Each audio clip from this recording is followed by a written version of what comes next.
बहुत प्राचीन समय की बात है, जब कैलाश की शांति भी एक क्षण के लिए अधूरे भाव से भर गई थी। भगवान शिव ध्यान में लीन थे और माता पार्वती के हृदय में एक अनकहा अकेलापन उतर आया। साथ होते हुए भी माँ के हृदय को एक ऐसे अपने की चाह थी जिसे वह स्नेह, ममता और अपनत्व से बांध सके।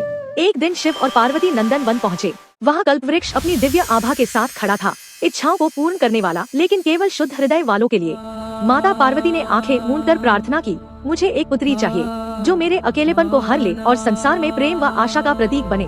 क्षण भर में पूरा वन प्रकाश से भर उठा। कल्पवृक्ष से एक अद्भुत कन्या प्रकट हुई, ऐसा सौंदर्य कि वन की उदासी भी मुस्कुरा उठी। उसका नाम रखा गया अशोक सुंदरी, जो शोक को हरने वाली थी। माता पार्वती ने उसी क्षण भविष्यवाणी की, इस कन्या का विवाह चंद्रवंश के वीर राजा नहुष से होगा, यही इसका धर्म और भाग्य है। समय बीतता गया। एक दिन अशोक सुंदरी नंदन वन में अकेली विचरण कर रही थी। तभी वहाँ हुंड नामक राक्षस की दृष्टि उन पर पड़ी। काम और अहंकार से अंधा होकर उसने विवाह का प्रस्ताव रखा, लेकिन अशोक सुंदरी ने शांत स्वर में उत्तर दिया, मेरा विवाह पूर्व निर्धारित है, मैं भय या लोभ से अपना मार्ग नहीं बदल सकती। अपमानित हुंड ने छल का मार्ग चुना। उसने वित्त का वेश धारण किया और करुणा का अभिनय कर देवी को अपने साथ चलने को कहा, लेकिन सत्य अधिक देर तक छिपता नहीं। जैसे ही अशोक सुंदरी को धोखे का आभास हुआ, उनका स्वर कठोर हो गया, तू अधर्म के मार्ग पर चल रहा है, तुझे वही मारेगा जिसे तू मिटाने की चेष्टा करेगा, नहुष।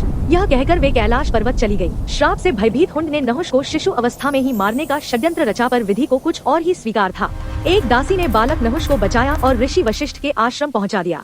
वही नहुष बड़ा हुआ धर्म, शौर्य और संयम के साथ। कई वर्षों बाद हुंड ने अशोक सुंदरी का अपहरण कर लिया और झूठ कहा, नहुष मर चुका है, लेकिन सत्य जीवित था। नहुष युद्ध भूमि में उतरा, उनका अंत किया और अधर्म पर धर्म की विजय हुई। भविष्यवाणी पूर्ण हुई। नहुष और अशोक सुंदरी का विवाह हुआ और कैलाश से माता पार्वती की आंखों में संतोष के आंसू उतरे। यह कथा केवल विवाह की नहीं है, यह कथा है धैर्य, श्रद्धा और भाग्य पर अडिग विश्वास की। जो सत्य के साथ खड़ा रहता है, समय स्वयं उसके पक्ष में झुक जाता है। हर हर महादेव।